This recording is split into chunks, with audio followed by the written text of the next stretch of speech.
la main dans la main pour bâtir ce beau pays, le Congo de nos aïeux. Unissons-nous, peuple congolais, la main dans la main pour bâtir ce beau pays, le Congo de nos aïeux. Kinzonzi, la palabre africaine. Unissons-nous, peuple congolais, la main dans la main pour bâtir ce beau pays, le Congo de nos aïeux. Unissons-nous, peuple congolais, la main dans la main pour bâtir ce beau pays, le Congo de nos aïeux. Kinzonzi, la palabre africaine. Voilà, merci mesdames, mesdemoiselles et messieurs, chers téléspectateurs. Nous nous retrouvons aujourd'hui à travers ce beau numéro de Kinzonzi Plus, votre émission à laquelle nous parlons Congo. Il est vrai que le Congo a pas mal de problèmes sur le plan économique, sur le plan politique, sur le plan sportif, sur le plan culturel. Bref, sur tous les plans, le Congo égorge pas mal de problèmes. C'est la raison pour laquelle, à travers cette émission Kinzonzi Plus, nous essayons plus de parler de tout ce qui se passe ici en RDC comme réalité, comme situation, comme difficulté, ainsi de suite.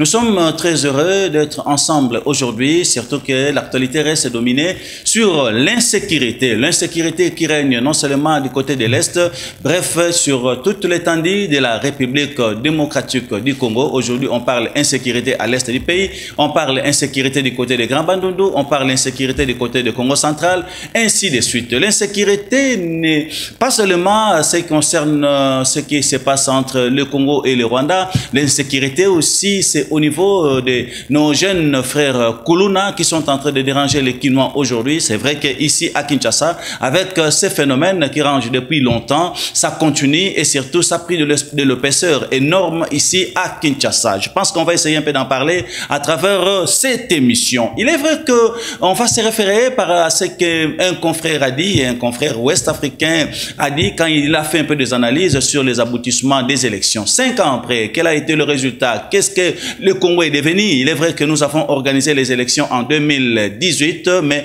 tandis que les Congo ou encore les Congolais continuent toujours à pleurer, continuent toujours à se plaindre, il y a toujours des problèmes. Or, avec ce que le Congo a dépensé en 2018 comme caution ou encore ce que le Congo a dépensé, on suppose qu'on pouvait aussi organiser les pays. Ça, c'est selon les analyses d'un confrère ouest-africain qui a fait quand même des analyses un peu exactes, des analyses un peu rocambolées. Je pense qu'on va essayer un peu d'en parler aujourd'hui à travers cette émission. Il est vrai qu'en 2018, le Congo a dépensé plus ou moins 500 millions de dollars juste pour organiser les élections. On suppose qu'avec les 500 millions de dollars que le Congo a dépensé pour organiser les élections, on pouvait bien construire ces pays, on pouvait bien organiser le Congo. Avec les 500 millions, on pouvait acheter même 4 ou 5 avions Airbus, on pouvait construire des écoles, on pouvait construire des routes, on pouvait aussi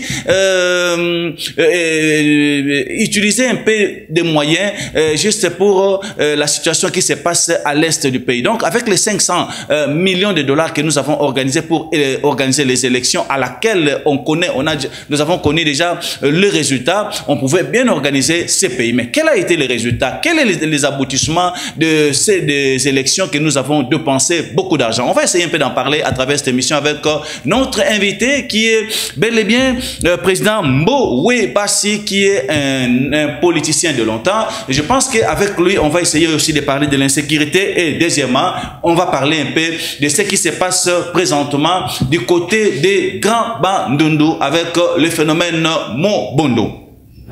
N'oubliez pas, vous êtes devenu député, oui, ministre, PCA, PDG. On va recourir à ce que dit la loi. Qu'est-ce que vous devez faire? On va essayer un peu d'en parler avec notre invité qui est sur place ici. D'abord, président Mbowe Bassi, bonjour. Bonjour mon frère ambassadeur, bonjour mes frères congolais et mes sœurs. Je suis très heureux aujourd'hui d'être encore devant vous. Vous connaissez très bien que moi, M. Mbowe Bassi, quand je viens à la télé, c'est juste pour enseigner. C'est la pédagogie politique qu'on a besoin aujourd'hui au Congo pour faire marcher le Congo. parce que ça fait longtemps que nous avions toujours appliqué la politique aux politiciens, en oubliant que la vraie politique, c'est la pédagogie politique, qui signifie dire la vérité aux Congolais, dire la vérité aux dirigeants, pour que les choses changent. C'est ce qu'on a besoin au Congo. Très bien. On va démarrer avec ce qu'a dit ou ce qu'a fait un confrère comme analyse. Ça vient d'un confrère ouest-africain. Tout cela, on a l'ingala. Bakino bolanda biso malamu lelo makamtoro soleza très sérieux. Nous aimerions ce que les Congolais tout ça la analyse sur ba fait moko réel. En 2018, Congo te dépensait qui plus ou moins 500 millions de dollars pour organiser ba élection toto kenyana mapona. Oyo to yebaki déjà ba résultat. Torolobela maintenant quel a été le résultat? Quelle a été la suite? Je pense qu'avec les 500 millions de dollars au Congo et de penser qui pour organiser mapona mito ba élection, to koka ki ko somba ba pepo to ba avion Airbus ya minene 5. Oh lelo na Congo toza na ba avion te. Avec les 500 millions de dollars au Congo et dépensés qui pour organiser ba élection, puisqu'on a toujours dit les élections c'est constitutionnel. C'est obligatoire, il faut qu'il y ait des élections. 5 ans après. Ça on a dit ce qu'on vient pas. Mais parlons maintenant plus sur les frais, les dépenses énormes que le Congo a dépensé pour organiser ses assises. Avec les 500 millions, Congo est une école de qualité. Avec les 500 millions de dollars, Congo est une université ya Malonga, ya Minene, na Congo. Avec les 500 millions de dollars, Congo est un hôpital ya Solo, tokokaki kotonga banzela ya Malonga na RDC Mobimba, kaka na kati ya 500 millions de dollars. Na kati ya 500 millions de dollars wana tokokaki pe ko lutter pour na likambo ya guerre oyo ezoko se passer lelo na est oyo ezui ba mula ebele. Mais ce que totali malamu Congo est dépensé mbongo ebele na 2018 pour na organiser l'élection, mais le Congo continue à souffrir. Tozo baluka place moko, tozo zonga place moko. Et aujourd'hui, nous venons encore de dépenser beaucoup d'argent, plus de 500 millions de dollars, juste pour organiser Maponami. Oh, déjà, tu as des résultats.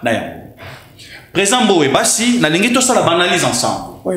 Quels sont les aboutissements des élections et pourquoi il faut organiser les élections, hormis ce que dit la loi ou encore ce que dit la Constitution, qu'après 5 ans c'est obligatoire, il faut organiser les élections. Mais c'est quoi les aboutissements? Merci, ambassadeur Ndengouti Koloba. Élection est constitutionnelle, il faut élection et salama. Pour être Namboka Nyonso, pour toujours Bakambia solo, il faut élection et salama. Pour mon Kambi, Amiye Baete Ngala, Basili Koponanga, na peuple, Nazali na obligation ya kosalama et Masengeli pour Namboka. Likambo ya 500 millions, oui c'est vrai. Mais Mboka Nabiso 500 millions de dollars, yango déjà pena mosoloté. Parce que Togorisio Kotalisa Congolais comme ici que Mboko Togoy ko vivre quand 500 millions. Mais 500 millions ça fait partie de la vie à Mboka. Mais il est vrai que depuis 2018 il est là. 500 millions eux dépensent en 2018. Et Botaki nini. Parce que Mbongo seulement qui dépense pour pas comme bakonzi. Lelo ba uti ko longwa, ba mususu ba longwe ba mususu batikali. Mais ba longwe na bo batikali. Na manda ongo uti ko leka. Eloko ya motu ya nini bamemela kibiso en dehors ya kosuana, en dehors ya kobundana, en dehors ya kosala eloko ya malonga te po na mboka. Po to mona ki mboka tikala ki obele ya président de la République yemoko Félix Antoine Tshisekedi Tshilombo oyo akomaki kozwa place presque ya gouvernement central yemoko, ya gouvernement ya ba gouverneur yemoko, ya gouvernement provincial yemoko akomaki presque omniprésent omnipotent na mboka mobimba yemoko. Les restes nyonso topona ki to dépensera ki 500 millions, plus de 500 millions de dollars ba produisa ki eloko moko te. Donc nde sika zali ko pesa biso ba Congolais passe. Donc comme on a comme ici élection en gros na tina te. Élection en gros comme mena biso nini. Parce que ba oyo ndeko Félix alelaki abi ba pesi passe. Ce qui totali le 90% bango bazongi lisusu. Et bongo to uti ko dépenser plus de 70, plus de 500 millions. Et ko botela biso suri bango na pe oyo ndeko Joseph Abandai kolela. Kolela kaka bango. Bango wana lisusu bazongi. Donc sika nde Congola comme komona ke élection en gros tina ko dépenser ka ba 500 millions au-delà de 500 millions égalité. Or tozali pe ko risquer ko faire disparaître sens ya kombo démocratie pe ko zasu na tina te tant que élection ko zalaka na mboka te démocratie pe ko zalaka na sens te tant que pe to ko appliquer démocratie to voter pe bateau mais toki o qui sont nommés contradiction zali ko kota donc edingo ba ke Congo na minute to ko ebate tozali ko kende na système nominatif ou bien to ali ko kende na système électoral na nyonso mibale ezobotela biso loko nini na kati ya mboka. Est-ce que peut-on dire que organiser les élections au Congo, c'est une façon de dépenser de l'argent dans les toilettes à qui il n'y a pas des aboutissements? Bon, il est vrai que depuis 2006, Joseph Kabila a aussi organisé des élections Tilelo.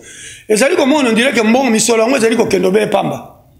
Et ça dit que Kendobe Pamba parce que au peuple a dit que c'est la peine solo Azoua. Et il y a non à l'Ikamboango et telle élection, peuple a dit souvent déçu.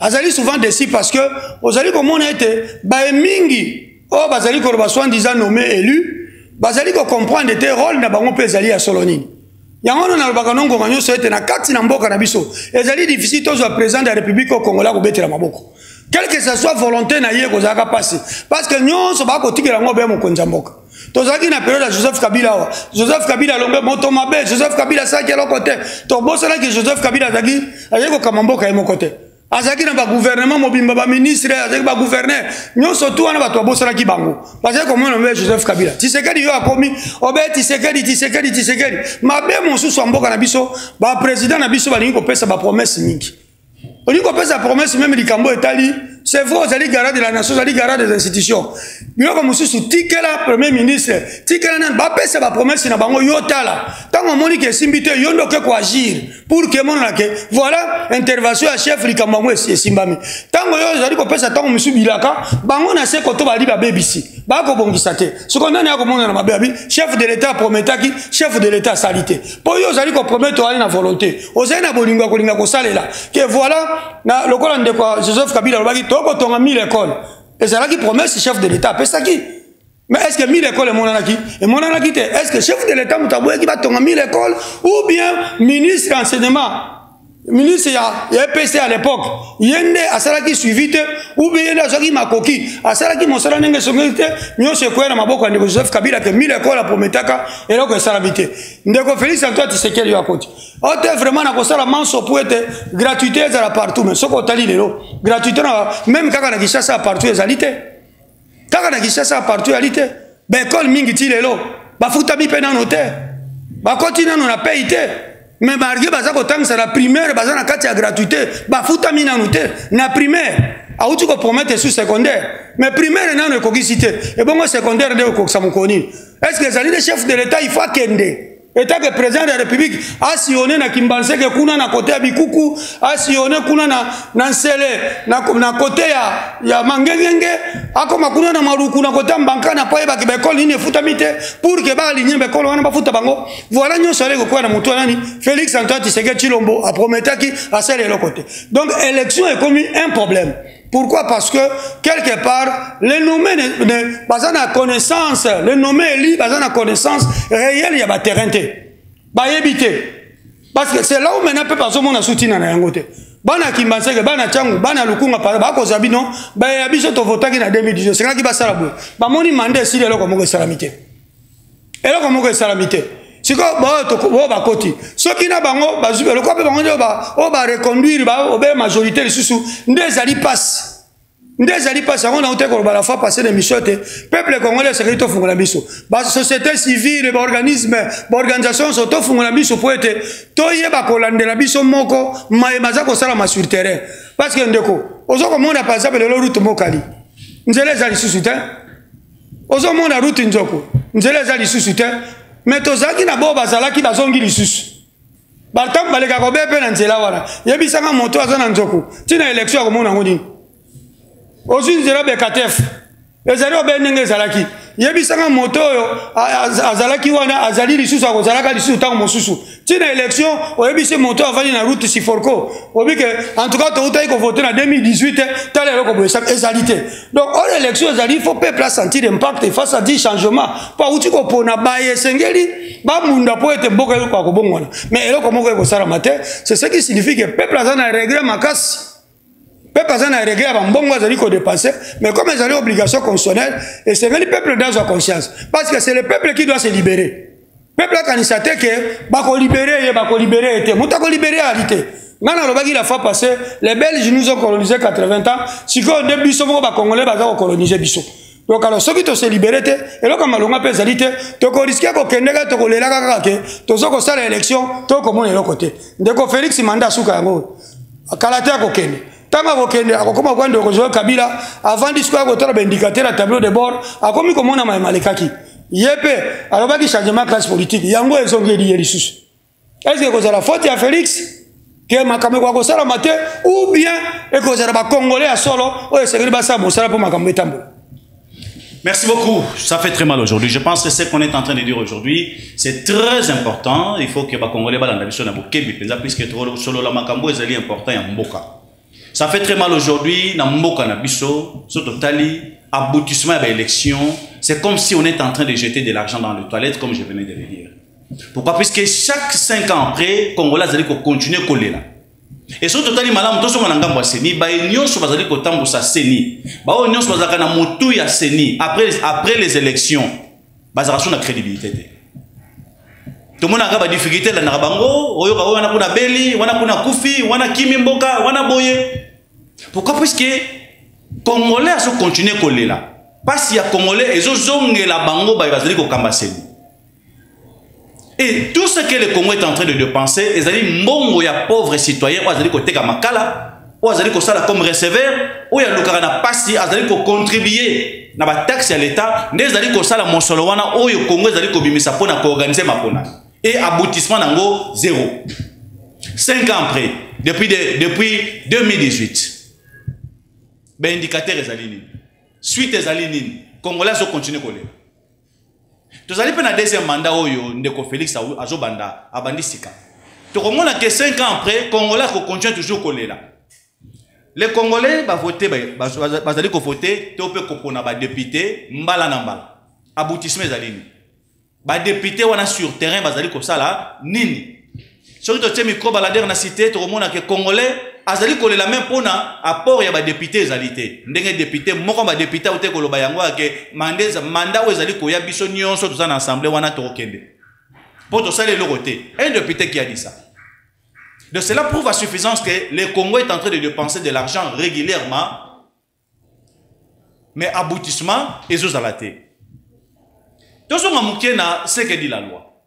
C'est vrai que la Constitution, les alliés Kosenga été chaque après 5 ans, est-ce que présent on est censé de respecter la Constitution ou mindele bazali ko imposer biso puisque bango moko mindele bazali ko to sa Constitution en voté. Surtout aujourd'hui moi mkesi matoromona que mutolokola Franklin a salaki plus de 10 ans dans la Maison Blanche.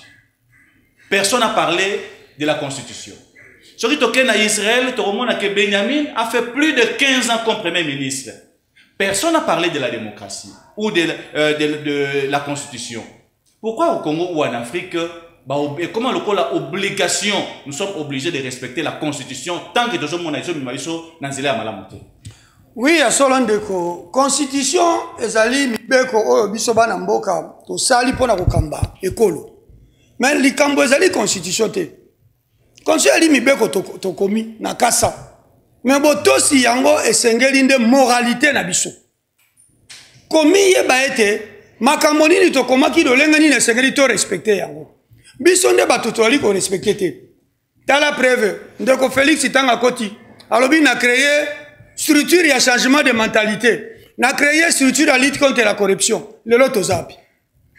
Changement structure à changement de mentalité, budget pesa maki eke pa imo côté. Et celle là comme côté. Et puis si même mon jambo kasoni po ba koki ko sa musana bangote. Tozi bato ya lutte contre la corruption. Et c'est là je salue mon ami Franck Chapeta. Mais kuna lisusu elo comme côté. Elo comme côté. Changement de corruption coûte boti de corruption. Ndeko mibeko ezali elo comme ko elengi parce que même ina kati ndako tango to vandi. Tozala kana mibeko. Tozala kana constitution na kati ndako. Tozala kana statut na règlement d'ordre na kati ndako. Mais ça ka respecter. Oyo mama ebi ke papa lobi boye, papa et maman lobi boye bana bibi, to saka yango sanke to tanga yango. Et c'est dit comme ya morale, ya conscience ya bomoto. Ozomona, même Ibiso en Afrique, il y a solo, je prends notre exemple, il y a Congo. Joseph Kabila est signataire de la constitution en 2006. Joseph Kabila sali mandat mibala linga bima boba entourage abi tete mokonzi. Yoko iko kendete il faut tikala. Ba bebi si moral ya mokonzi. Mokonzi pa moni kabila solo makambo yoko iko leka ekokiko salama na simana yango. Joseph Kabila mekiko kena bango simbite à rendre l'établier calmement. Yo kalisi pe sikweza na batu bako ninga kwebisa ndeko Félix te ndeko yo pe préparo sala makambo makisala niko asai na Sénégal. Le problème, ce n'est pas seulement d'être là comme dirigeant. Le problème, est-ce que Tozali, Bison, sont députés, présidents des pays, tout ça. Tozali, qu'on a trouvé solution réelle dans la vie à la population. Constitution, il y a des Cambotais. Il y a des cas, ça va comme Yango Bisso, Bisso. Mais est-ce que Tozali, c'est un peu l'intérêt au lieu qu'on vend à 15 ans, 20 ans, 18 ans. Les autres ont évalué le coin de Joseph Kabila, ça qu'on évalué. Il y a mon cas, comme on a bisika, ça qui m'a là, mon a bisika, ça qui m'a bé. Mais Constitution, Yango est étikali. Yango ndeko Félix Antoine Tshisekedi akuti lelo bandeko mususu bango wana bauti ko bima ba député mais bazako wela su batika la côté ministre au lieu de missionnaire ba keno moboko lobike ngaya wana tikali na za député na tika la député kuna la ministre batia bato mususu tout ça te motako wela veut dire que bon moto tango ezangi kati na bato nde eloko zo sala que même constitution comme un problème mais tango moto ebi ko tosa oyebi ke likambo esengeli sala yango boye. Ndeko, constitution na likambote akope manae tranquille. Akope manae tranquille, yali lokola bozoko beta déjà demi terrain gardien ko iko vanda zo li likambote. Pa bi ke manso masili ko sa mandenge longo bani. Donc likambo makasi constitution te mentalité ya biso bato. Ndenge papa ngai Félix Antoine Tshisekedi nani Etienne Tshisekedi alobaki ke likambo ya Congo ezali mental. Ezali mental. Ndeko, bato ba ko yiba. Est-ce que constitution fait ça na sima moto pa yiba te? Yo détourné mbongo ya marché, il faut considérer ça na mokongo non po yibate. Non, bon motonde. Oko ko bisanga ile ro na kati ya mboko. Gouvernement yango ya Sama Lokonde ko sila. Soki to lobi te évaluer chaque ministre. To bandi me bandaka na zo ka gouvernement tinenge ko sila.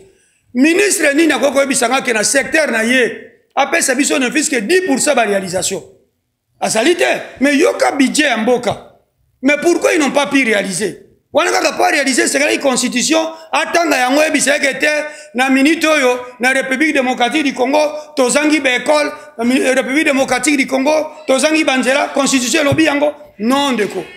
Ça m'a kamusu totie sakango monene te, mais tolo belaka plus bon moto ya moto. Ndeko ambassadeur outi ko yawa na tele. Moto la musi na ndako te.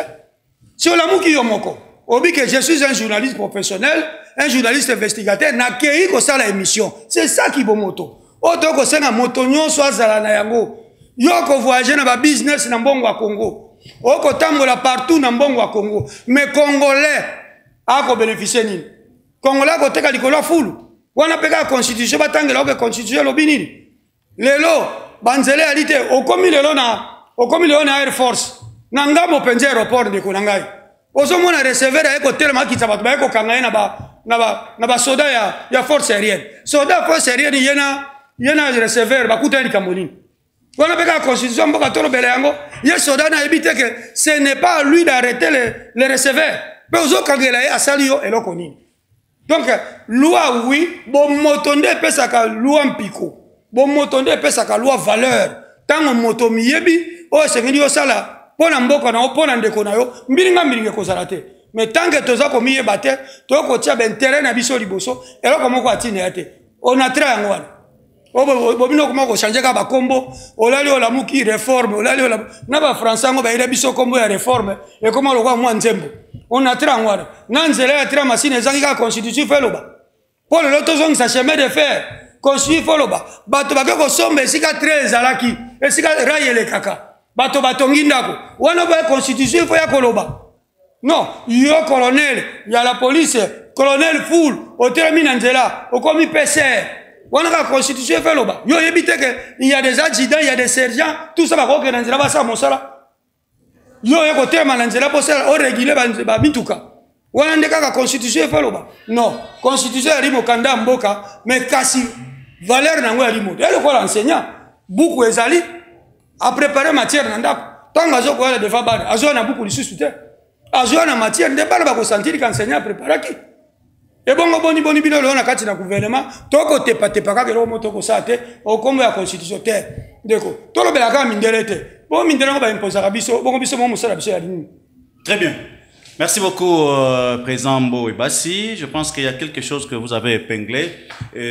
Ça très capital aussi. D'ailleurs, je pourrais en parler même prochainement. Phénomène autre, au monde à Kinshasa, on a un colonel, à Téléminanzela, Azokanga chauffeur, Azokanga receveur Nanzela, au monde a major. Bon, on a bon Nanzela. Quand vous circulez, un major, hein, puisque à l'époque, à l'époque à Mobutu, ezalaki ajidan ya pamba ajidan po mona ajidan na nzela ajidan munongo par exemple po mona ajidan na nzela eza facilité ezana ba ajidan musu basalaki kombo basalaka succès à l'époque basakala ba pété à grave te kaka a simple ajidan lokola ndenge président Mbo Ebassi tangi ajidan munongo asaka succès à l'époque mazaki nekaka simple ajidan mais aujourd'hui dans l'armée ce que nous sommes en train de voir, c'est le contraire. Je ne sais pas ce qui est possible, c'est que mon konjambo kameka un peu ko tia ordre surtout dans le secteur wana et vous allez vraiment malamu mingi puisque à l'époque de Mobutu, soldats allaient qui respecter.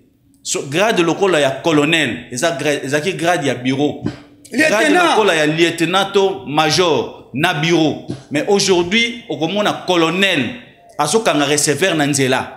Au moment major, azotel mananzela pour na 500 francs, 1000 francs na maboka ba recevoir. Ça fait très mal.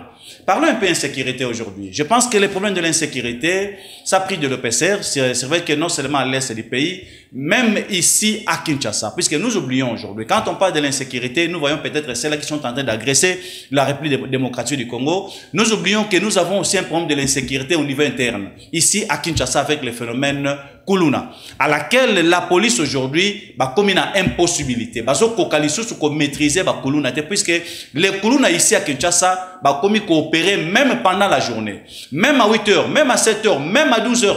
Si vous allez aujourd'hui dans la commune, le Selembao, Kimbanseke, Bumbu, on a que phénomène Kuluna, na butu lisusu te, et comme il y a moi. Et puis, bazo banga la police, bazo banga mutumorote. Donc, on sent comme si, c'est comme si aujourd'hui, les Kuluna, ils sont au-dessus de la loi.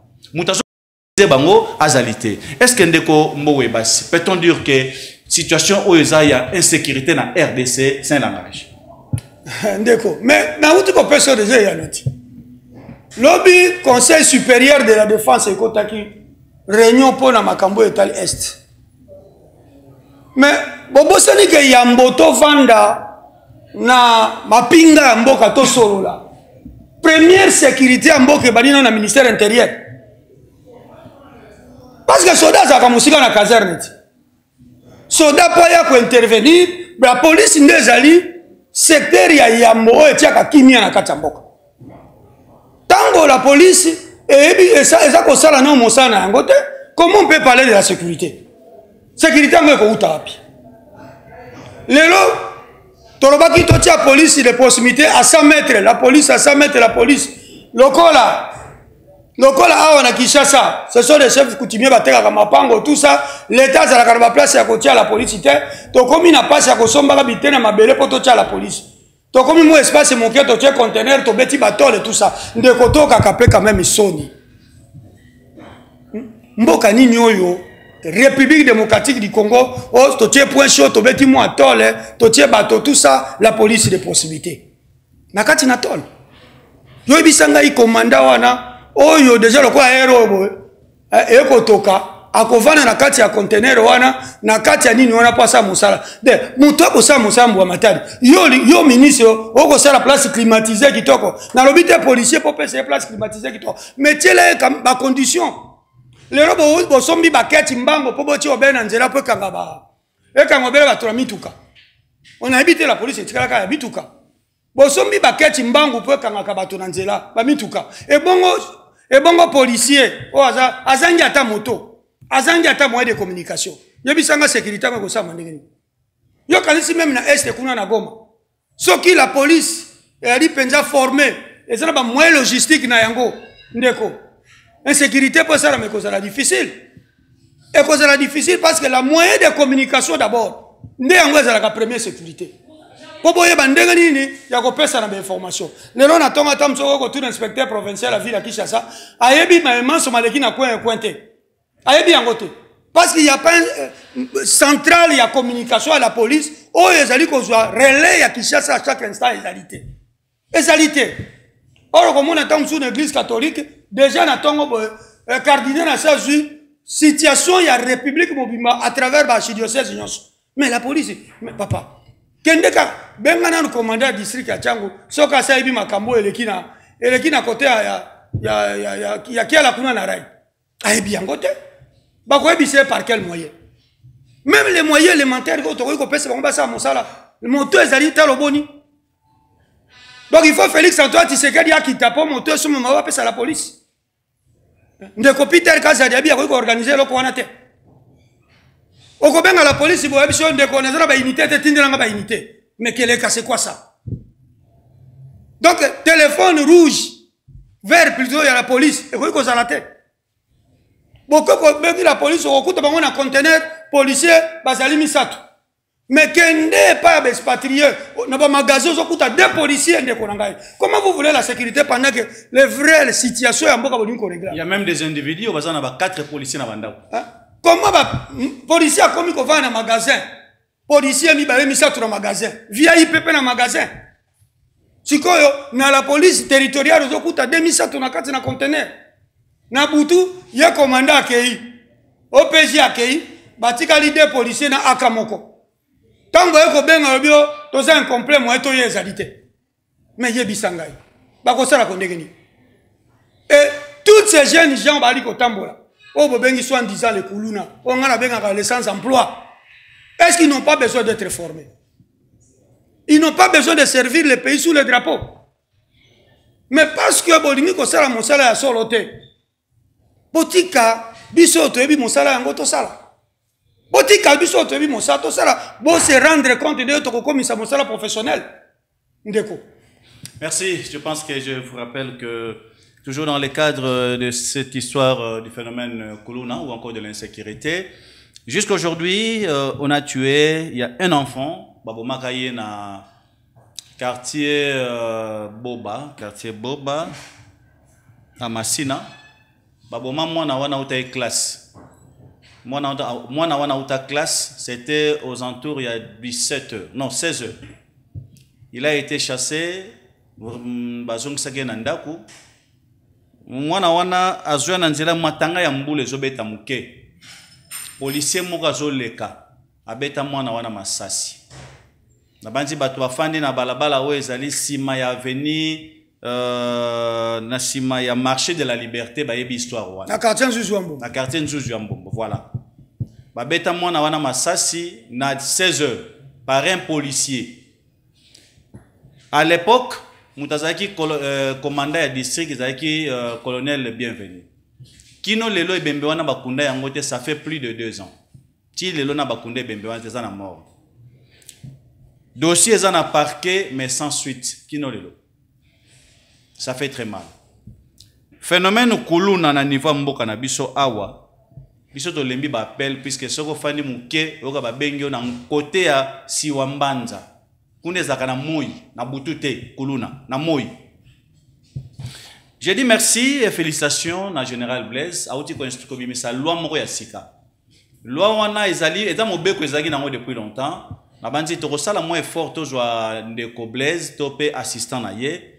Topé toujours colonel Putus ou azali ko sala sikana général Blaise loi wana et lobby la police ezali susu na lotomo ya ko sambisa bakuluna te donc bakuluna sori bakangi bango lelo ba ko samba lisu na la police te ba komo kende auditora donc ba komi considérer lokola ba militaire donc Nabansi lui-même il va nous expliquer un peu en long et à large. Mobeko wana ça existait déjà mais sauf que bazalaki vraiment qu'on rendre compte na yangote. Ndeko président Mbowe Bassi. Que dit la loi aujourd'hui pour un député qui fut ministre a commis sika député, loi et lobby nini. Toi azalaki PCA a commis député. Azalaki ministre a commis député, azalaki PDG, to DG quelque part a commis député, Mobeko et lobby nini. Il faut ça. De comment bien que le Seigneur lui a démissionné. Oyebi que nakoyebi selo komoko. Même Mobeko lobi que yoza mandateur. Ozali ministre. avant que de déposer dossier na yo même na CENI, il faut déjà démissionner. Déjà, tant qu'il y a dépôt, il y a dossier na CENI. Dossier on est accompagné na démission. Oyoka ministre portefeuille lobi mais na yo ki bino ebele bo déposer mais na moni ba démission na bino te. C'était déjà le premier élément au cas du monsieur ka longola bango. Est-ce que longola ka bango? Voilà déjà violation à la loi na ndekolanga kadim. Atika ka bango pour. Parce qu'ils n'ont pas pu déposer leur démission. Démission c'est que ça la déjà na ngonga wana. Donc le lot tant abimi mais kuna déjà démissionné qui et là qui soit vice-ministre na ye, mutadele ko assumer intérim, soit secrétaire général mutadele nga assumer intérim. Mais le loyer aussi poste qu'a démissionné qui, c'est quoi abimi a raison kuna ko sala. Voilà ce qu'on a dit ko bisa OK. Et ceux qui le font, la majorité sont des juristes, sont des professeurs d'université. Oyo batangi saka mibeko wala. Déjà, parce qu'il va démissionner, les gens qui sont mandataire a démissionné avant de déposer pas Kadima dossier. Mais ce que Kadima n'a pas pu sanctionner. Atiki Bango, a tout ni peut même que bateau va démissionner qui tote. Atiki Bango, Bazon qui peut, na minute peut, baké na gouvernement va siéger. Ndeko. Oyebi ki yango uti loko na uti ko lobakari moi pasi makasi, likamona bon moto au Congo. Likamona conscience réalité. Ndeko, même ndengo uti ko lobandeko kilimbalimba lobi, azako déférer ba kuluna epai ya auditorat. Mais c'est très bien. Ya ko déférer bango epai l'auditorat. Po ba kende ko samba. Oui, ba ko samba l'auditorat. Mais tolongoli ka côté civil, toke côté militaire. Mais ceux qui côté civil ba ko demander balingi. Côté militaire, ceux qui est magistrat militaire, il n'y a pas eu conscience c'était le côté civil. Toko jongo beleka na dikamomoko. Toko jongo na dikamomoko. Omoni lelo. Kuluna bozali ko lando bele banoyo, ba ko de ko attaquer bato tout ça. Mais lelo soko tamboli na ba quartier so, okokuta bisiko bilenge ba ko teka masanga ya makasi, bavandi na moi ba ko mela bangi na moi. Ba ko mela bangi na moi. Pe ba ko mela ngolo bandeko mususu o balati bateni. Ndeko. Eza biloko mususu roba. Omoni Marshal Mobutu Sese Seko azaki na makambo mabe na epo moto. Azanga kama bena maramu na ete. Mais eza biloko mususu otango mususu toko kwa na mboko oyo. Ezaki li sekite. Ba phénomène kwa kingabwa. Ezaki li sekite. Omoni Mobutu asalaki réglementation même ba téléphone tout ça. Parce que yebaki ke mentalité ya biso to kopiaka facilement makambo mabe ya bapaya. To kopiaka yango mabe makasi to bwaka ko ya biso même ya maramu. To copier wana nde komi o vi na biso yango eko na biso na lolenge segeli ya mabe. Donc ndeko ambassadeur bato wana nyonso ba yebi na bolamu nyonso ke bazalaki déjà ba démissionnaire ou to ba déposer ki ba dossier na bango. C'est là où même le chef de l'État au sein du gouvernement a yebi ba nani o ba déposer ka ba candidature oyo déjà bazalaki ba démissionnaire. Comment il les reçoit encore dans le conseil des ministres? Très bien. Je pense que c'est bizarre, hein? C'est bizarre. Non, le chef de l'État ne peut plus recevoir Batouana dans le conseil des ministres. Parce que Bazalaki déjà ba démissionnaire. Même chef de l'État, chef de l'État, banana nous dans le gouvernement. Ah, banana dans le gouvernement. Ndeko Félix, banana dans le gouvernement. Bon, nous sommes pas possible. Bazalaki lisusu, ba ministre était. Bon, le lendemain, bazoua qu'on soit siéger dans le gouvernement. Merci beaucoup. Ça fait très mal hein, de voir aujourd'hui. Moutake plénière et Sili à quel cabinet. Donc on les retrouve ministre, tantôt il est ministre, tantôt il est député. Ce que babengonan, bapeso pena kombonini, puisque selon ce que dit la loi, Montonion serait allé occuper fonction moko ya monene na mboka. Ce qui a commis député automatiquement il est censé de démissionner. D'ailleurs démission on a fait ça les mayambo a kenekoti kaba dossier na ye na seni. Yango tozolo balikambo ya non respect à la constitution na mboka na biso. Ça fait très mal. Même si on modifiait la constitution comme disent les autres, est-ce que réellement congolais a côté sa constitution? Puisque parmi les bazali qui violer la constitution, y compris même des docteurs, il y a même des professeurs des universités qui sont là. Un professeur de l'université s'appelle ministre, mais au monde il y a ministre, il y a député. AIBP o mi beko lobby. Professeur en droit constitutionnel. Ça fait très mal. Les kambo oyo ya makasi tozo potana yango abeza les kambo zo le kana est lelo. Na banjo yebi ete ba mabele ndambo so na bi ndambo c'est trop dur hein moi etandi ya monene ya mboka na biso ekei na minute na maboka bapaya ba village mingi na minute eza na maboka ba rwandais pe bitumba yango yeli susu makasi biso awa toza ko sala ba fête tozo sala maponami mais nous avons nos frères qui sont en train de souffrir à l'est qui meurent les jours au jour na bandi soki bozo occasion ko tala ba image même na ba chaîne ba paya boko mona lolenge kandi bande ko na biso na est bazali koso insécurité et koli lisusu makasi na niveau ya est oyo tozali ko craindre lobby ko kota lisusu na moko ya ba province oyo ezali oyo kangamina est mboka na biso. Quelle analyse faites-vous par rapport à ça? Est-ce que peut-on dire que mokonzi mboka bosani situation ça ko se passer na est, ça c'est un. Deuxièmement, quelle analyse faites-vous par rapport au message lancé par monsieur Kagame?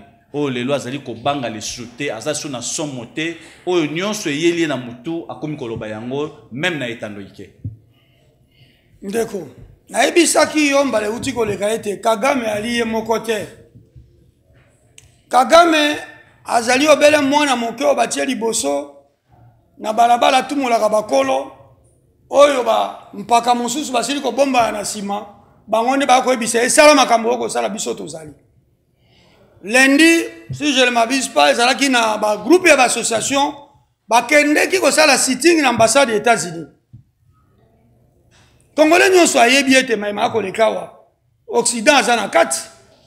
Congolais nous soyez bien. Ce qui est même en termes de population, est-ce que Rwanda peut tenir dans le Congo? Peut tenir dans le Congo, même en termes de population, même en termes militaires. Peut tenir na bisote parce que zali Rwanda te Rwanda zali obele marionnette nenge musée Kabila lobaka yango o bazali ku utiliser pour que emona na ke bango mendeko il faut ko yeba peke likambo ezobele ba Rwanda te ba Congolais ba na kati ba Congolais ba président de la République aza conseil ayebi ke ba Congolais ba na kati oyo na moi bali ba Congolais na butu ba komi ba Rwandais bazali na kati. Ndeko mbosa lobaka bino nyonso ba na armée bozali na ba groupe armées malheureusement bango nyonso bazongi na institution cela veut dire likamo na biso ezali likamo moko to mona ngoka STT ezali likamo moko déjà institutionnalisé donc ezali likamo ya mboka mobimba nde ezali infiltré to lobande yango wana mboka mobimba ezali infiltré ba institution nyonso bongo armée ko zobokasi lolenge nini armée ko zobokasi lolenge nini po biso na Rwanda frontière na Gizeni ezalika ko bema belo kati mais na frontière wana tozana ba service nyonso evanda kawala batango bakota ko belo lolenge nini oyo mbula na mbula atako bakota ka na opération kirquoise tire tozaka na maîtrise na bango te likambo ezali ya makasi awa ndeko yeba ete makambo tokoloba Rwanda l'occidentaux biso moko bana mboko toana kati et majorité ezali entre autres bateau bazana kati ba institution ba yebi pe makambo wana malamu et sengeni nde bango ba comprendre que ça ne sert à rien ya koteka mboka na yo ça ne sert à rien on dit make mboka na yo bande ko bakufa ka moi butu yo ndo kotika na bomengo mboko ekosala mate c'est pour cela na kati ya conseil supérieur ya défense et sengeli yé chef d'état-major général ba différents commandants ya région militaire ministre de la défense Jean-Pierre Mbemba na chef de l'état batala na en face na ba généraux wana ba na kati baloba na vérité qu'est-ce qui se passe inspecteur général la police aloba ya solo je vous dis talandeko mais yo tango lobika este bongo na kwa mutu ao kwa mutu ape mobondo zalia wana kwa mutu. Donc, les Cambozali partout. Tout le monde a STT. Les Cambozali partout. Ndé segeli ko réorganiser ma Cambonio sur la ndenge segeli. Ndeko. Oyebi même na bamboka mosusu. Ministère local il y a poste de téléphone et télécommunication. Et ça parmi le ministère stratégique yamboka. Comment lorsque ce ministère vous ne le prenez pas en compte comme étant un ministère qui doit faire partie en matière sécuritaire yamboka? Bien facilement. Qui contrôle la télécommunication? Qui veille à la télécommunication? Qui veille à cela? Parce qu'aujourd'hui, guerre est comme un ming dans le domaine de la télécommunication. Nous avons veillé dans le département de la télécommunication, nous avons un service de sécurité. Est-ce que ça outillé?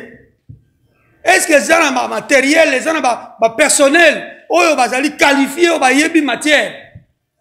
Pour nous faire la non. Tout ça d'abord le déficit déjà de la communication. Comment peut-on penser qu'on gagne le Canada? Lolenge oyo goma ezali ko senga secours depuis longtemps par rapport à l'insécurité oyo ezali kuna. Est-ce que peut-on dire que le gouvernement central va aller négliger? Bon, n'a pas eu qu'on le que va aller totalement négliger, mais ce qui est vrai que la stratégie oignon va aller qu'on tient en place, ils allaient trahir dans le cercle na bangomoko. Je l'ai dit qu'ils ont trahi dans le cercle na bangomoko parce que c'est inconcevable. Un groupe armé et faire face à l'armée nationale avec tout ce qu'on a comme moyen dans la République démocratique du Congo, ceux qui même les militaires n'abisso, ils disent, avec nos moyens, nous sommes même 50, 100 baillets, mais comment cela n'arrive pas à se faire? Comment cela n'arrive pas à se faire? Mais on a coupé ce exemple. Tous les ministres du gouvernement. Oh, le gouvernement est aussi là. Et puis, quand le ministre, M. Bandé, Kotakie, Azaleka, Kishasa, Kepoto, Aki, Azongi. Même dans la province, il y a un natal à Tralo Komate. Ce que le ministre, on a un conseil de ministre, donc on dirait que Makama Bitoumane est allé à Jean-Pierre Mbemba. On a retourné de Rotisekel, si quoi répondre de Bisso. Ce qui n'a qu'à un conseil de ministre, le ministre, on ne peut pas faire ça, il y a un Makambo et le Ghana Est. Parce que ce n'est pas de mon département. Or, c'est un problème national. C'est un problème national qui concerne tout le monde, tout Congolais, si vous allez, il y a une guerre à Est, vous a concerné. Mais au sein du gouvernement, on va faire un conseil des ministres. Je pense que Jean-Pierre Mbemba, il y a la défense. Non, ce n'est pas son problème à lui seul. C'est ni le problème seul du chef de l'État. C'est un problème, il y a des Congolais. Parce que Mboko Nabiso a dit menacé, Mboko Nabiso chaque fois. Comme ma guerre, il y a plus de 30 ans, on parle que de cette guerre. On est incapable ou comment? C'est là où le chef de l'État doit faire attention. Il faut aller bambalo pe kopona. Ba ba sengeli pona kokamba. Pour être makamu musuya zwa elongo banana nenge sengeli. Atika ba onanu ba groupe ba to ba groupe armés ba bimba député. Ba tika la nanu kuna. Ay ba nanu ko pour ba ministre à solo. Bazo appel changement ba commandant région militaire ba salama te réorganiser même service ya sécurité na biso. Au niveau de MIAP, au niveau yaner, to ba ko organiser yango, to ba ko réformer ba biloko na so, to doter bango ba moyens conséquents, surtout j'insiste les moyens de télécommunication. C'est important. Ndeko, moyens wana so qualité sanitaire à rien. Au koki ko telema awa na quartier 1. Chauffeur Akimi mais roulage azali d'impossibilité à kobenga ba o bazali awana o bazali na bitabe o bazali de loko même na bitabe to bo bazali na pomme tête ça OK attention il y a tel véhicule de telle marque et où tu ko sali comme maison kima moyen bénéfice que wana ezalité. Et comment on peut dire que tozali ko sécuriser mboka? Très bien. Toujours dans les camps italiens insécurité to kenena no mbango na province na yo na Grand Bandundu puisque vous allez moko ya ba leader na kati ya Grand Bandundu. Est-ce que tori koloba ke bino ba leader à Grand Bandundu vous avez aussi des problèmes cohésion ezalité koyoka ezalité entre bino ezalité moko ya cause ezali ko sala ete Bandundu to Grand Bandundu ezwa kimiate. Pourquoi je dis ça? J'ai constaté que tous les leaders des Grand Bandundu commençant par Kwango, Kwilu, Maïndombe, tous les leaders des Grand Bandundu, apparemment, boyoka narate entre vous. Aujourd'hui, le phénomène Mobondo est ju épaisseur au niveau de Grand Bandundu. Il y a des appels, il y a de ces gens qui nous appellent les jours au jour au niveau de Grand Bandundu pour nous dire que Toza menacé chaque jour. Alors, tandis que Grand Bandundu a pas mal de leaders. Nous avons Mbosso qui est de Grand Bandundu, nous avons Kinke Moulumba qui est de Grand Bandundu, nous avons Matadi Wamba, Kimbuta, qui est encore Théophile Bemba, Bozali et Belé. Mais qu'est-ce que vous êtes en train de faire ou ce que vous êtes en train de penser par rapport à l'insécurité qui règne dans votre province, tandis que vous êtes là? Oui, ndeko, oyebi ke ali passe. Ce qui te dit que la réalité est moi kokoso. Et là que sengeli bato ba été politique et ça makana ngonga nango ngonga pe silaka. Mais sengeli ngongo yo zali na bateau de commandement, il faut que ça la makambo lobby histoire de koloba. Oyebi le loto kende pa to so me pa nana ko bossa na que grâce à takizala nzela wana salama. Nana ko bossa na. Mais vous parlez de Takizala? Non, je vous donne juste un exemple. Oui. Takizala, les lois salité. Mais qui peut oublier que grâce à Takizala, nous allons avoir un salama.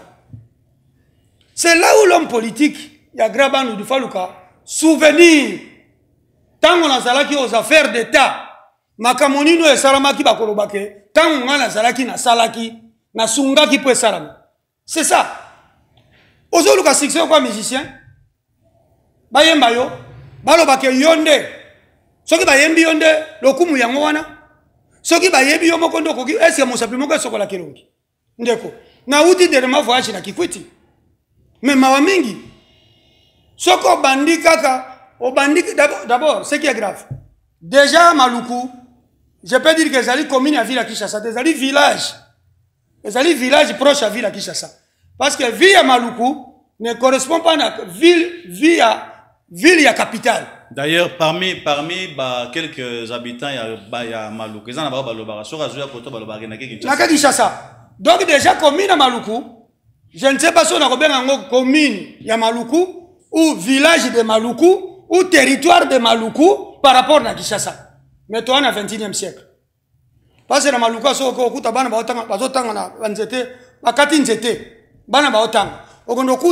la classe mususu wa Mandalala. Bana bazotanga. Tandis que dans plusieurs ministres baza défilé na ministère EPST. Ndeko soko zinzela ti okomi kenge. Okiti na kenge. Lelo kolungwa kenge okene na mboka. Ya papa na ngai kuna na Kasongolunda. Il faut fouta moto plus de 200 000 aller-retour 400 000 francs. Kolongwa kenge pona okene Kasongolunda. Pendant qu'avec tracteur pamba towe ko bongisa. Kolongwa kenge po okene lukuni ndeko facilement toko ko bongisa wana ba tracteur. Mais ndeko biso toko sama kelela. Mais popo na parlons poko koma ndenge nini. Or ce qu'on doit faire aujourd'hui ngala ko senga ba ndeko ba politiciens. Des fois ko ka réunion na ka une série ndeko nanga mosi Ange Lukiana zo salisa des femmes de Grabandu oui. Merci beaucoup ma sœur Ange Lukiana. Mais il faut plutôt que réunion moko ya monene ya Grabandu oyo tozali ko loba na makambo en face ya bosolo. Tozali ko loba na makambo en face ya bosolo pour te ba ko faire marcher. Je prends l'exemple de Maïndom. Aujourd'hui mon frère Aimé Mongo aza parmi bato azo baza ko simba déjà Maïndom makasi ezalaki ndeko ngobila na période ya Joseph Kabila yenda ezalaki au top. Mais la monde seconde que même on a période à ce n'est pas ce qu'on a besoin. On a besoin, il y a comment les leaders d'être ensemble. D'être ensemble parce que les lots, ce qu'on longwe awa, à part Nzela ya Mai, Nzela ya Mutu Kapoko Mati Nongo. Exacte? Parce que Inongo Zali, chef ou la province, ya Mai non mais enclavé. Donc au Kokiko comme Inongo te sans Nzela ya Mai. Donc au Belen Nzela Mai, au Belen Nzela ya avion. Nzela ya mutu kati nongo facile ezalité mais ali chef ou la province depuis Flamand que dati de lo torobakaka OK ya wana kwilu c'est la même chose na kena kuti hôtel ya grand frère Muzitu eza wana tongi na kena ko la hôtel à mort mais il faut tel hôtel kitoko qui n'est pas un politicien qui a pour Grabandu ndeke de liboso. Donc, il est vrai que tout ce querelle, ça nous amène à rien, ça nous amène nulle part. Or, nous avons une Assemblée nationale. Plusieurs présidents de l'Assemblée nationale, plusieurs présidents, Baminaku, Bakamitatu, Bato, Yabandu, Basala, Raj dans l'Assemblée nationale. Mais qu'est-ce qu'ils ont fait de leur province? Ah, mais alors, le résultat, c'est quoi? Parce que, tant que moto, vous se bousculer, moi, j'ai idée, vous converger, j'ai idée, égalité. Et je vois de temps en temps Bosso qui parle plus de l'Est, qui parle de tout ce qui se passe à l'Est du pays, mais oubliant que chez lui jusqu'à aujourd'hui, ils n'ont encore rien fait. Mais oui, bien sûr. Ngai na kenda na papa Mbosso en 2018. To kenda na ba kinke mulumbati ti masimanimba. Mais tant que discours réseau salama, na ABC na kenge, mais il faut que réaction à batu na sima. Les 3 mandats Joseph Kabila, 2 mandats plus le glissement, Félix Tshisekedi. Est-ce que Bissot, dans les Grabandu, donc c'est ce qu'on va gouvernement de la province. Merci beaucoup, Président Mbo et Bassi, toujours qu'on est déjà molo vers la fin. Avant de sujet à Souka pour 2-3 minutes, je vous signale qu'il y a monsieur Kololo Akora. Il était parmi les candidats. À niveau, il y a province, il y a Kwango. Il est parmi les candidats malheureux.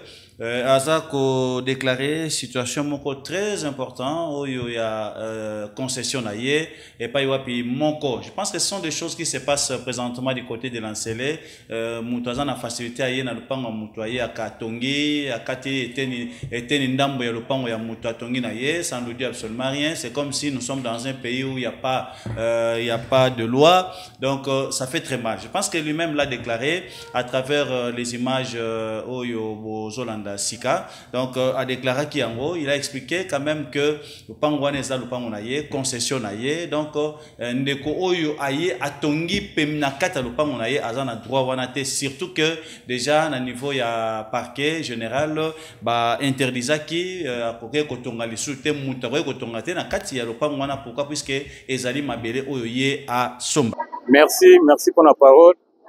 Nazawa pour démontrer conflit parcellaire moko eza awa na kati ya concession na ngai. Dossier tozo kosamba dossier eza na 4e mairie. Basali suspension des travaux les deux côtés tokuta na 4e mairie avec les documents à l'appui. Eza la pièce contre pièce ya mutu na mutu batel suspension des travaux l'état tie yango tokuta na kuna. Mais de ma grande surprise nazalaki na voyage na yeko zonga na yeko kuta place bateki suspension des travaux batongi place batie suspension des travaux oyo nyonso moni eye awa eza na kata lupango eza 37 mètres carrés na 37 mètres carrés awa na tikali na ebité soki na combien tokuta na kuna na 4e mairie tokende kosamba mutu na mutala kisaba document total soko za na raison eza ya yo ozui oleke to banda ko discuter pour rien eza violation illégale ya territoire ya mabele. Nazo senga na l'état tala nano ba biloko oyo mutu aza likolo ya mibeko azate oyo aza na likolo ya mibeko azate biso nyonso tosajisaka po na mokili toyebi ba force eza mibale na mokili ba force ezalaka mibale toujours tant tozo salisa force moko ezaka nzambe eza na force mususu ezaka eza Satan ou Lucifer botango yoke kuna ngape na koya wana to discuter kaka sur place yo lokolo za na kawana ngape na zo na kawana. Yango nazo ko lancer appel na oyo nyonso azo kota problème ya parcelle na awa na problème ya concession oyo ayeba ke na komi déjà na suka ba action elingo banda ko sala ma première action ko sala ma awa nazo ko loba yango na tie mai na munoko te po l'état yebi l'état suspendre yo ko tongozo likolo ya mibeko bon na yebi tant tout cas futo kene na yo na angle wana eloko nazo senga na ba kondi justice sala musala na yango. Awa toza na quartier Sikotra lokali na concession Rugenda. Message na ngai ya suka ezaka l'état sala musala na l'état suspendaki travaux. Tokende tokuta na biso nyonso na 4e mairie. Bango baza na document nga naza na document. Tokende tokuta na bazo kima nini? Soki place oyo eza ba place na bango. Ba ya tokuta na kuna contre pièce to lakisi ba pièce so eza place na yo. Si place na yo. Nga na somba concession oyo nyonso naza na plus de 14 parcelles na somba awa na concession Rugenda. Nga naza na plan ya place oyo. Tandis que bango baza na ba croquis nanga mtu naza na plan toki ko samba ndenge nini po yo plan na yo oza na kati ya croquis onga naza nango donc yo za na kati nanga to samba no ndenge nini to ko samba te nga naza na plan ya place oyo naza deuxième concessionnaire plan ba pesa yango n'importe qui te plan ba pesa yango soki concessionnaire ateki concession na ye pa ya partenaire na ye aza na droit ba sala ne cession ya ba plan ba pesa ka plan naza na plan yo cadastre yebi il y a des espaces na teki na oyo na teki te. On va boucler avec ce qui se passe aujourd'hui entre les ministres de l'EPST. Je pense que vous êtes promoteur, vous êtes censé de bien nous éclaircir davantage par rapport à ça. Qu'est-ce qui se passe aujourd'hui entre le ministre de l'EPST et le responsable ou celui qui gère l'IGF aujourd'hui, Ndeko Gilles? Non, il est vrai que l'IGF est un inspecteur. Il faut contrôler le professeur Tony Momba, ministre et EPST, sur la gestion du ministère. Batouane va comme un ministère Basala Moussala, selon des Tony Momba Lobi que va respecter la procédure T. Selon l'image de l'Andaki, va respecter la procédure T, va comme qui va continuer à bureau, va dire qu'on enquête, va dire qu'on va document comptable et tout ça. Mais je pense que ce n'est pas ça ce que l'IGF doit faire. Je ne pense pas que c'est ce que aussi l'IGF. C'est de cette manière-là plutôt qu'il doit se comporter. Biso tozali kozela IGF esala biso mosala ya makasi. Eloko musu na komona na IGF ya mabe ezali léthargie. Bazali kozela pote bandaki mukie bakotia kisite bakozela ekoli kobi monene nde IGF aye kobima. C'est comme si bazalaka bien informé te. C'est ce qui est grave. Les lots balingi ba contrôler ndenge nini ba examiner les kaki ba futaki tout ça. Papa. Mais biloko wana sala automatiquement. Examiner l'équipe au kiti na terrain boyeba est-ce que ba intervenir ba futaki bango te qu'est-ce qui s'est passé? Ba enseignant ba zwaka prime est-ce que ba zwaka nyonso ya gratuité ba zwaka te. Parce qu'au jour d'aujourd'hui en soi, le professeur Tony Momba n'est plus là. Parce qu'il a été candidat, je suppose qu'il avait démissionné lui étant que juriste. Étant que professeur de droit, étant que juriste, je crois qu'il avait déjà démissionné. Heureusement, vous croyez, mais jusque-là, il n'a pas encore démissionné. Donc il devait déjà démissionner. D'ailleurs, peut-être c'est madame la vice-ministre qui devait faire face à l'IGF pour expliquer. Et, mes chers frères congolais, na kosenga ngabino, eza la IGF, eza la biso likamba conscience. Ce qui IGF oye, yaka pena bamibe konenge sengeli, ça la contrôle na yo, mais malheureusement ba contrôle l'union sur IGF est tombé chaotique. Tout le monde a vraiment impact. Peuple a lobby, mais c'est bon, mais impact nini ya IGF en haut. Si on peut dire que l'IGF aujourd'hui est crédible? Ah, pas du tout. Pas du tout. Pourquoi? Parce qu'il y a eu plusieurs dossiers. Tout le monde a vraiment été que impact sur le plan social, sur le plan justice. Parce que le peuple, tant on doit médiatiser. Mais le peuple n'est pas allé n'a besoin de suite na yango pesa la médiatiser. Peuple la mona ki ya solo bakanga ki mututela détourna ki boye soit ba botola ki banda kona ye ba te ki yango vente publique, l'argent est entré dans le trésor. Mais là maintenant le peuple va croire que l'IGF tanga kanga ki appelle ça qui justice à sala ki musala. Sauf que justice à sala musala te. IGF faut pas aller obligé à dénoncer. Merci. Président Boebassi Ndeko Gentini Ngobila, qui est le gouverneur de la ville, suspendu par les ministres de l'Intérieur national, Ndeko Peter Kazadi. Le même ministre, le même gouverneur, Ndeko Gentini Ngobila, qui a été suspendu officiellement, on les retrouve encore au bureau au niveau du gouvernement, au niveau de l'hôtel de ville. Quelle analyse faites-vous par rapport à ça? Mais c'est là où je vous dis que M. Kadi met à la base de beaucoup de choses. Si ce que M. Kadi m'avait dit c'était vrai, est-ce qu'il y a raison?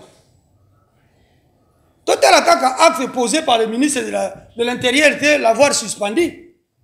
Parce que le ministre de l'Intérieur a suspendu que sur base, il y a rapport, il y a Kadima, à Salaki, la justice, que M. Ngobila a triché, a tondu sur la urne, nde yangona ya suspendu.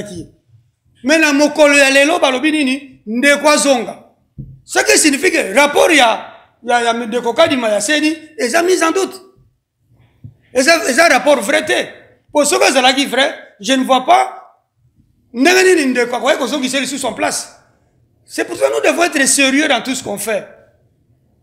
Nous devons être sérieux.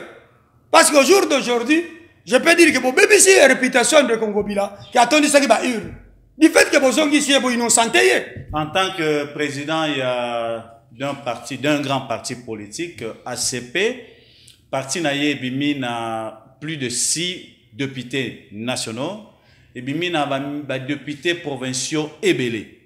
Na kolanda na oyo loi to mepe mobeko elobi a kozala na lotomo ya kozwa ba sénateur mi baleto misato. Est-ce qu'on peut retrouver lui-même l'autorité morale parmi les sénateurs au niveau de la Sénat? Oui, mais pourquoi pas? Pourquoi pas Ngobi Labat a sali Moussane sur le plan politique? Mais que pensez-vous de sa crédibilité mise en jeu, tandis qu'il a été taquiné, tricheur, pour Congolais, puis suspendu par le ministre de l'Intérieur, mais si on les retrouve encore demain comme sénateur à niveau du Sénat? Non, ce que tu as retrouvé, c'est tout à fait normal, parce que le pays n'a pas de scénario. Tu as un scénario est belé. Et ça, l'amical a un Ngobi Laté. Comme c'est le scénario bonio kakaba esali makelele bakangi mutulobi abimi lobi ako mokonzi. To mesani na ba scénario wana déjà scénario ministre intérieur à suspendre ministre intérieur à réhabiliter. Et ça déjà scénario. Mais sur le plan politique, personne n'ignore que Ndeko Ngobi la sali Moussa le monde a mis sabato. Merci pour terminer pour 1 minute seulement. Un petit mot par rapport à la plateforme Ndeko Vital Kamere. Oh Ndeko Vital Kamere mobali. Ndeko Vital Kamere mobali. Mobali azalaka nene ngwana. A comprendre que l'union sacrée c'est lali. Mon conseil union sacrée to stopper ce mandat mibali. Asa azwa kiamu. Félix Tshisekedi a déjà président. Mais Vital Kamere azomona déjà 2028. Azo préparé pourquoi boko sale makelele. Lisu munini Ndeko Vital Kamere asali tango bali ko sala appel et ba troupe verrier pour préparer candidature en 2028. À quoi ça dérange Félix Antoine Tshisekedi? Ça ne dérange rien président Félix Tshisekedi. Fonction ce baropé ça est à cause le tant que membre du gouvernement, à cause le tant que d'ensemble ou quoi je ne sais pas, à cause là. Mais cela n'empêche pas un acteur politique, même dans les lona, dans la plateforme nangai, pour se préparer vers 2028. C'est ça le mal que Kamere a fait. Tout qui a distrait le peuple.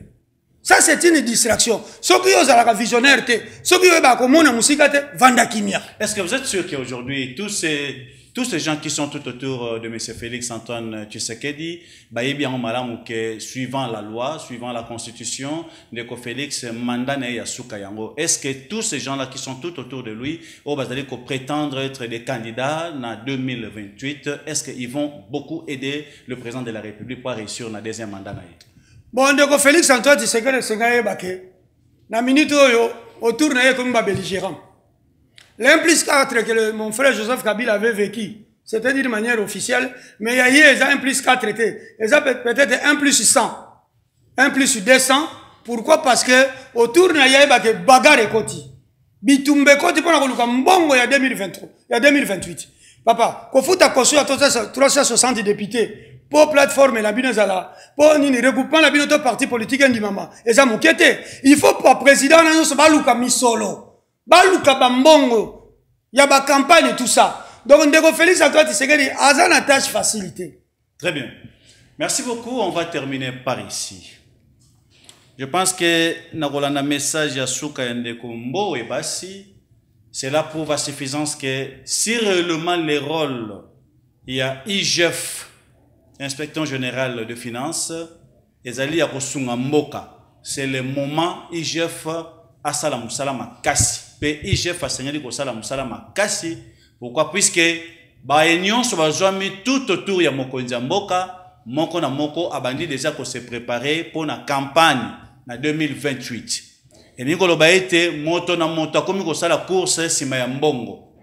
Donc IGF c'est le moment de commencer à veiller pour na kosunga mokonzi ya mboka.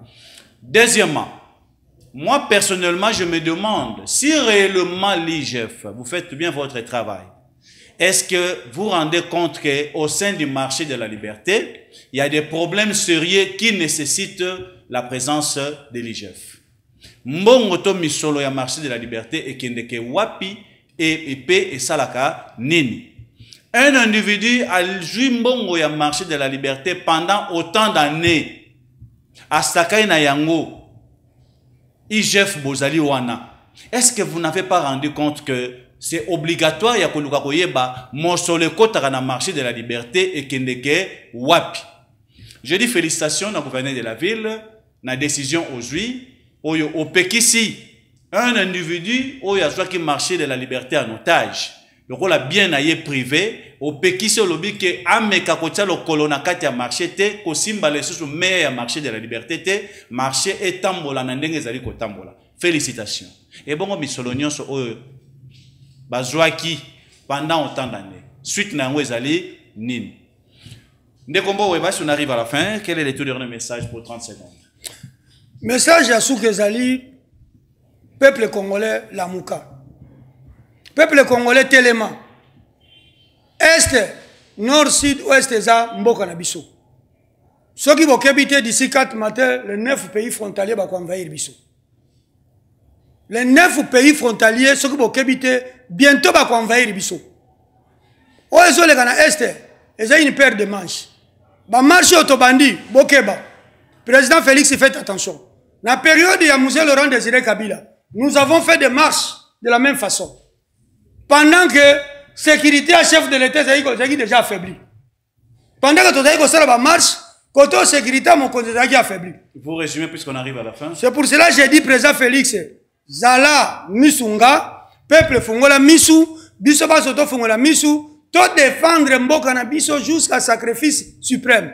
Parce que nous avons que l'unique cadeau que Dieu nous a donné, c'est le Congo.